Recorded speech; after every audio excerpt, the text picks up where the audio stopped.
नमस्कार दर्शक बंधु आपण को मोर यही टीचिंग चैनल को स्वागत जनावि। तो आज आम एठारे जानिबा रक्षाबंधन में कौन कौन सब होता है। राखी पूर्णिमा रही रचनाटी आपण तो चलतु यह भिडटी एठारू स्टार्ट करवा।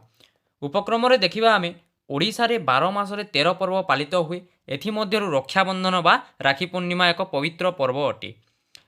रक्षाबंधन वैशिष्ट्य गुड़िक एठारे आमे जानिबा। एही दिन महाप्रभु बलभद्र जन्म होइतिबारु एहाकु बलभद्र जन्म बा गह्मा पूर्णिमा कहुए।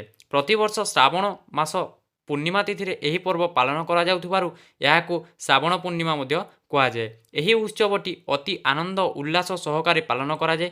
राखी पूर्णिमा भाई भौणी मानकर एक पवित्र पर्व अटे। एही पर्व ओडिशा समेत सारा भारत वर्ष रे पालित हुए। प्रतिवर्ष श्रावण मास पूर्णिमा तिथि एही पर्व पालन करा जाए। रक्षाबंधन विशेष आकर्षण गुड़िक कौन कौन एटारे आमे देखिबा। राखी पूर्णिमा दिन भौणी भाई पाई निज हाथ तियारी भाईर मनपसंदर खाद्य और मिठा तैयारी करे। तापरे से राखी सिंदूर तिलक फूल अरुआ चाउल और दीप रखी थाली सजाड़े। एही दिन भौणी भाई मुंडरे तिलक लगाई हाथ में राखी बांधी तार दीर्घायु और उज्ज्वल भविष्यतर कामना करती। भाई मध्य भौणी को सुरक्षा रे प्रतिश्रुति देवा सहित सुंदर उपहार दे थाए। राखी को शांति विश्वास एवं विजयर प्रतीक बोली कहुए।